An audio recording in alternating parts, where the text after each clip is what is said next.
ግንቦት 24 ህዝቢ ኤርትራ ከም ህዝቢ ኤርትራ ድማ ከም ሃገር ዕለተ ልደቶም ዝጽምብሉላ ናይ ሓርነትን ዓወትን ዕለት እያ ብቁጽሪ ንኡስ ክነሱ እንከይ ኣኽሎ ውሑድ ጸጋታት ጥራይ ዝነበሩ ህዝቢ ኤርትራ ተጻብኦታት ካብ ውህብ ዓቕምታቱ ብዕጽፍጻፍ ዝራብሑ ኣህጉራውያን ሓይልታትን ዞባውያን ባሮቶምን ዘኣምረሩሉ ዕለት እዩ ግንቦት 24 1991 ህዝቢ ኤርትራ እቲ ልክዕ ከም ዕውታት ሓይልታት ካልኣይ ኩናት ዓለም ግንቦት መጸ ኣብ ሜዳ ባሕቲ መስከረም ዝጽምብሎ ወተሃደራዊ ሰልፊ ዓወት ወይ ድማ ቪክትሪ ፕሬድ እዩ ዓወት ኣብ ልዕሊ መግዛእትን ድሕረትን ዓወት ኣብ ልዕሊ ድኽነትን ተነጽሎን ዓወት ኣብ ልዕሊ ተሞርካስነትን ጽግዕተኝነትን ዓወት ኣብ ልዕሊ ምክፍፋልን ምጽባብን ወዘተ መላእ ሓርነት ኤርትራ ዘተረጋገጸሉ ግንቦት 24 1991 ወራር ጎበጣን ክድምናን ዝተዋራረሱ ኢትዮጵያውያን ስርዓታት ናይ ዓመፅ ሰንሰለቶምን ሓንሳእ ንሓወሮን ዝተበትከላ ኪንዮ ውድቀት ስርዓት ደርግ ዝኸይድ መትከላዊ መልእኽቲ ዝነበራ ዕለት እያ ሕመረት መልእኽታ ድማ ኣብ ነፍስኻ ምምርኳስ ጎይታ ሕርያታትካ ምዃን ኣብ ፖለቲካዊ ንቕሓት ብኩሉ ሸነኻት ምብራኽ ሕላገቱ ድንቂ ሰውራዊ ክብርታት እዩ መዓልቲ ናጽነት ህዝቢ ኤርትራ ናይ ተስፋ ዕለት እያ ዘብላ ብዙሕ ታሪኻዊ ሓቅታት ዝሓዘለት እውን እያ ሰብ ወዲ ሰብ ኮይኑ ጎይታ ናብርኡን ህይወቱን ክኸውን ከም ዝተፈጥረ ዘረጋገጸት ዕለት ይንዋሕ ይሕጸር ኣብ ሓቂ ዝተሰረተ ቃሲ ተዓዋት ምዃኑ ዘረጋገጸት ዕለት ይበጽሕ ይኽእል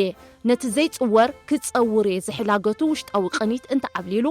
ኩሉ ተሰዓሪ ምዃኑ ዘርአየት ዕለት መግዛእቲ ትዕቢት ድኽነት ድንቁርና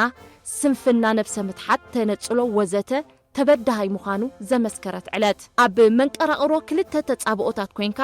ምቅላስን ምዕዋትን ዝተሞከረ እንኮ ህዝቢ ካብ ኣፍሪቃ ህዝቢ ኤርትራ ጥራዩ ብሳላ ንሓርነት ዝተበገሰ ህዝባዊ ንቕሓትን ብቑዕ ውዳበ ኣብ ጽላል ህዝባዊ ግንባርን ህዝቢ ኤርትራ ጉዕዞ ንናጽነት ኣብ ድሮ እታ ብኮሚቴ ናጽነት ኣፍሪቃ መዓልቲ ሓርነት ኣፍሪቃ ክትከውን ዝተሓርየት ዕለት 25 ግንቦት ኣብ ግንቦት 24 1991 ብዓወት ዛዘሞ ነቲ ናይ ባህጊ ውሳነ ብተግባር ኣረጋጊጽዎ ነዛ መዘከር ሓርነት ዝኾነት ዕለት ብደሙን ቅልጽሙን ክውንቲ ዝገበረ ህዝቢ ስለ ዝኾነ ድማ ዋና ናጽነት ህዝቢ ኣፍሪቃ ክኸውን ብቑዕዩ ህዝቢ ኤርትራ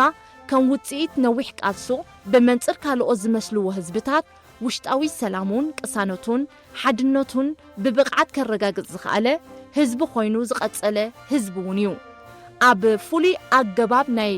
ምዕብላል ናይ ዕዳ ማእሰርቲ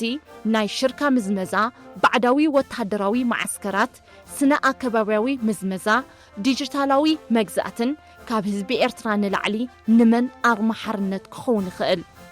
ተስፋታት ሕብረተሰብ ኣፍሪቃ ኣብ ዋና ናይ መኸተ ታሪኽን ናይ ምቕጻሉ ዝውሰት ተበግሶታት ዝተመርኮሰ ክኸውን ይግባእ ኣፍሪቃዊ ዛጊት ጎይታ ናይ መጻኢኡ ኣይኮነን ክኸውን ይኽእል እዩ ንዘለዓለም ኣብ ምሕረት ዝመጻኢ ዝነብር ምባል ግና ፍጹም ኣይከኣልን እዩ ዕለተ ልደት ህዝቢ ኤርትራ ዝኾነት 24 ግንቦት እምበኣርከስ ዕለት ዓወት መላእ ህዝቢ ኣፍሪቃ ዓወት ኣብ ልዕሊ መግዛእቲ ድኽነት ምዝመዛ ግዳያውነትን ተነጽሎን